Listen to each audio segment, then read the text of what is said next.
5 minutes avec Jésus sacramenté. Au nom du Père, du Fils et du Saint-Esprit. Amen. Cher Jésus, prisonnier d'amour, caché et oublié dans tant de tabernacles, où tu attends patiemment notre visite, désirant un geste d'amour de l'humanité. Oh mon bon Jésus, qui continue à frapper à nos portes, demandant notre temps, notre attention, notre cœur. Seigneur du tabernacle, augmente ma foi chaque jour, qu'elle grandisse en moi comme une graine qui devient un arbre touffu. Seigneur de la miséricorde, enseigne-moi à être miséricordieux envers les autres, à pardonner comme tu pardonnes, à aimer comme tu aimes. Seigneur de la vérité, guide mes pas sur le chemin du bien. Illumine mon esprit pour que je cherche toujours la vérité et la justice, et que mon cœur ne s'écarte jamais du chemin que tu as tracé pour moi. Seigneur du tabernacle, fais que je t'aime toujours plus, que mon amour pour toi grandisse à chaque battement de mon cœur, jusqu'à ce qu'il n'y ait plus de place en moi que pour ton amour. Le Seigneur Dieu m'a donné une langue de disciple, pour que je sache soutenir par la parole celui qui est las. Il éveille chaque matin, il éveille mon oreille, pour que j'écoute comme les disciples. Le Seigneur Dieu m'a ouvert l'oreille, et moi, je ne me suis pas révolté, je ne me suis pas dérobé. J'ai présenté mon dos à ceux qui me frappaient, mes joues à ceux qui m'arrachaient la barbe. Je n'ai pas caché mon visage devant les outrages et les crachats. Le Seigneur Dieu vient à mon secours. C'est pourquoi je ne suis pas atteint par les outrages. C'est pourquoi j'ai rendu mon visage dur comme pierre. Et je sais que je ne serai pas confondu. Il est proche celui qui me justifie. Qui veut m'accuser? Comparons-nous. Qui est mon adversaire en justice? Qu'il s'avance vers moi. Voici le Seigneur Dieu qui vient à mon secours. Qui me condamnera? Isaïe 50, 4, 9. Cette prophétie d'Isaïe nous parle du serviteur souffrant. Elle résonne avec notre prière nocturne. Nous venons chercher réconfort auprès de Jésus. Comme le serviteur, nous reconnaissons nos faiblesses. Nous avons besoin d'être soutenus par la parole de Dieu. Chaque matin, Dieu éveille notre oreille pour écouter. Nous devons être des disciples attentifs à sa voix. Le serviteur n'a pas dérobé son visage devant les outrages. Il a enduré la souffrance avec courage. Nous aussi, nous devons accepter nos croix quotidiennes. Le Seigneur Dieu vient à son secours. Il est notre aide et notre refuge. Nous ne serons pas confondus si nous mettons notre confiance en lui. Le Christ se présente comme celui qui nous justifie. Il nous invite à nous approcher sans crainte. Qui peut nous condamner si Dieu est pour nous? Cette parole d'Isaïe est une source d'espérance. Elle nous encourage à persévérer dans la foi. Corazón de Jesús, que te ame y te haga amar. Corazon divino de Jésus, convertisse les pécheurs, sauve les mourants, délivre les saintes âmes du purgatoire, ces âmes qui aspirent tant à être avec toi. Cœur eucharistique de Jésus, augmente en nous la foi, l'espérance et la charité, que nous grandissions dans ces vertus pour être plus près de toi. Cœur Sacré-Cœur de Jésus, aie pitié de nous, de nos familles, de nos communautés, du monde entier. Comme il parlait encore, voici que Judas, l'un des 12, arriva, et avec lui une foule nombreuse armée d'épées et de bâtons, envoyés par les grands prêtres et les anciens du peuple. Or, celui qui le livrait leur avait donné un signe. Celui que j'embrasserai, c'est lui. Arrêtez-le. Aussitôt, s'approchant de Jésus, il dit « Salut, Rabbi !» Et il lui donna un baiser. Jésus lui dit « Mon ami, fais donc ce pourquoi tu es là. » Alors ils s'avancèrent, mirent la main sur Jésus et l'arrêtèrent. Et voici que l'un de ceux qui étaient avec Jésus, portant la main à son épée, la dégaina, frappa le serviteur du grand prêtre et lui trancha l'oreille. Alors Jésus lui dit, « Remets ton épée à sa place, car tous ceux qui prennent l'épée périront par l'épée. Crois-tu que je ne puisse pas faire appel à mon Père, qui me fournirait à l'instant plus de 12 légions d'anges? Mais alors, comment les Écritures s'accompliraient-elles, d'après lesquelles il faut qu'il en soit ainsi? » À ce moment-là, Jésus dit aux foules, « Êtes-vous sortis comme pour un bandit, avec des épées et des bâtons, pour me capturer? Chaque jour, j'étais assis dans le temple à enseigner, et vous ne m'avez pas arrêté. Mais tout cela est arrivé pour que les Écritures des prophètes s'accomplissent. » Alors tous les disciples l'abandonnèrent et s'enfuirent. Matthieu 26, 47, 105. Ce passage de Matthieu décrit l'arrestation de Jésus. Judas le trahit avec un baiser, signe d'affection devenu symbole de perfidie. La foule armée représente la violence et l'injustice.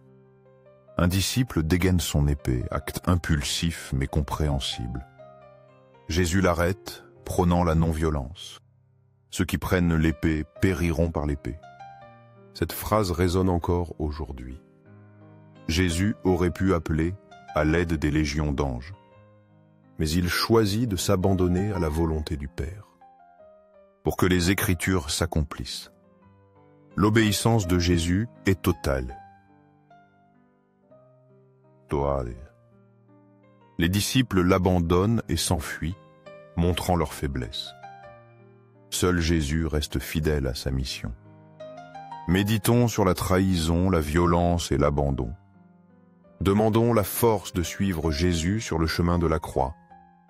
Aussitôt, pendant qu'il parlait encore, Judas, l'un des 12, arriva, et avec lui une foule nombreuse armée d'épées et de bâtons, envoyés par les grands prêtres, les scribes et les anciens.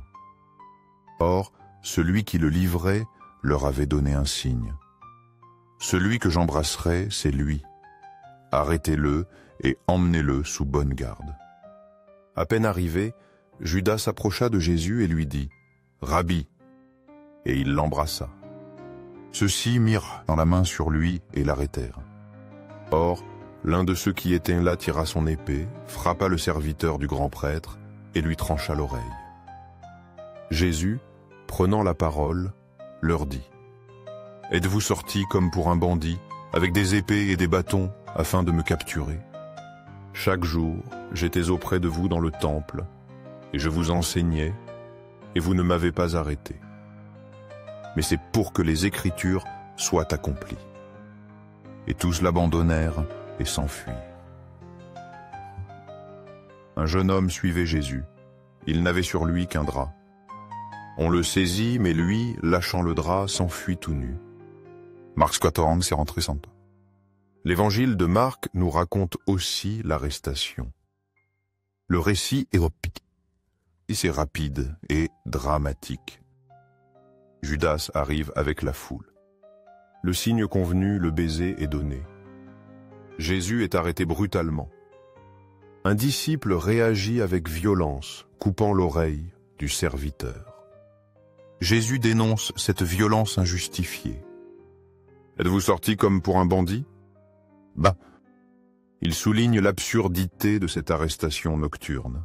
« Chaque jour, j'étais auprès de vous dans le temple. » Pourquoi cette mise en scène? C'est pour que les Écritures soient accomplies. La volonté de Dieu s'accomplit à travers ces événements. Tous l'abandonnent et s'enfuient, soulignant la solitude de Jésus. L'épisode du jeune homme nu est énigmatique. Il symbolise peut-être la vulnérabilité des disciples. Face à l'épreuve, ils perdent tout, même leurs vêtements. Seul Jésus affronte la passion avec courage.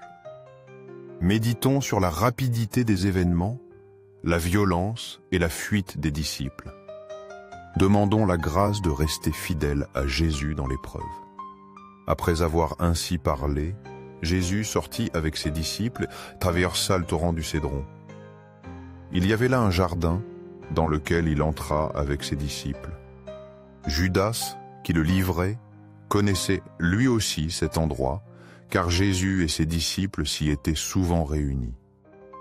Judas, donc, prenant la cohorte et des gardes envoyés par les grands prêtres et les pharisiens, arrive là avec des lanternes, des torches et des armes. Alors Jésus, sachant tout ce qui allait lui arriver, s'avança et leur dit : « Qui cherchez-vous ? » Ils lui répondirent : « Jésus le Nazaréen. » Il leur dit : « C'est moi. » Judas, qui le livrait, était lui aussi avec eux. Quand Jésus leur eut dit : « C'est moi », ils reculèrent et tombèrent à terre. Il leur demanda de nouveau : « Qui cherchez-vous ? » Ils dirent : « Jésus le Nazaréen. » Jésus répondit : « Je vous l'ai dit, c'est moi. Si c'est moi que vous cherchez, laissez donc ceux-ci s'en aller. » C'était pour que s'accomplisse la parole qu'il avait dite : « De ceux que tu m'as donnés, je n'en ai perdu aucun. » Or, Simon-Pierre, qui avait une épée, la dégaina, frappa le serviteur du grand prêtre et lui coupa l'oreille droite. Ce serviteur s'appelait Malchus. Jésus dit à Pierre : « Remets ton épée au fourreau. La coupe que le Père m'a donnée, ne vais-je pas la boire ?» Jean 31. L'évangile de Jean nous offre une autre perspective. Jésus sort avec ses disciples, traversant le Cédron. Judas connaît le jardin de Gethsémani, lieu habituel de prière. Il arrive avec une cohorte et des gardes. Jésus s'avance courageusement. « Qui cherchez-vous ? » Vous. Jésus le Nazaréen. C'est moi. Ces paroles puissantes font reculer la foule. Jésus se révèle même dans l'arrestation. Il protège ses disciples. Laissez donc ceux-ci s'en aller. Il accomplit sa parole. Pierre dégaine son épée, acte de défense impulsif. Jésus le reprend doucement. « Remets ton épée au four. » La violence n'est pas la voie de Jésus. La coupe que le Père m'a donnée, ne vais-je pas la boire ? Jésus accepte la volonté du Père. Il boit la coupe de la souffrance. Méditons sur le courage de Jésus, sa protection des disciples et son acceptation de la volonté divine. Demandons la grâce de suivre son exemple d'obéissance et d'amour. Confiance au cœur de Jésus. Ô cœur d'amour, je mets toute ma confiance en toi, car bien que je craigne tout de ma faiblesse, de ma fragilité humaine, j'espère tout de ta bonté infinie.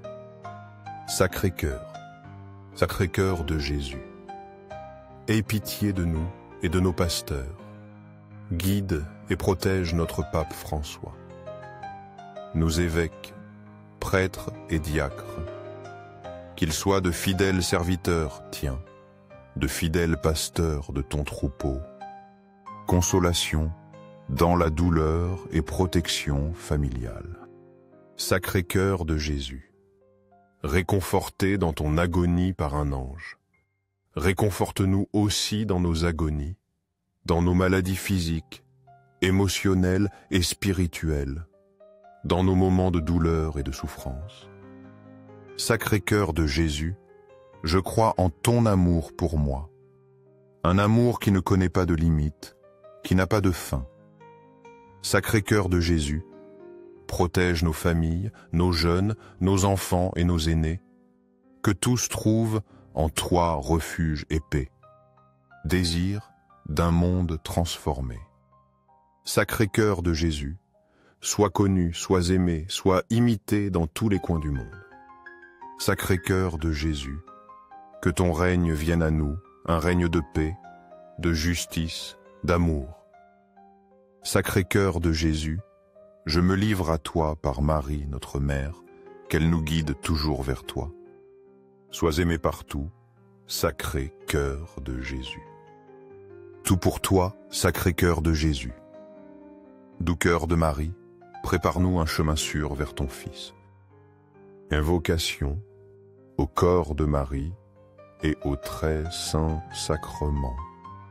Doux cœur de Marie, sois le salut de mon âme, qu'en toi je trouve refuge et protection. Doux cœur de Marie, soyez mon salut, que je sois toujours sous ta protection. Très saint sacrement de l'autel, je crois, j'adore, j'espère et je t'aime. Je te demande pardon pour ceux qui ne croient pas, n'adorant pas, n'espérant pas et ne t'aiment pas. Louange finale. Aux cieux et sur la terre soit la jamais loué le cœur aimant de Jésus sacramenté. Aux cieux et sur la terre soit la jamais loué le cœur aimant de Jésus sacramenté. Aux cieux et sur la terre soit à jamais loué le cœur aimant de Jésus sacramenté. Ainsi soit-il.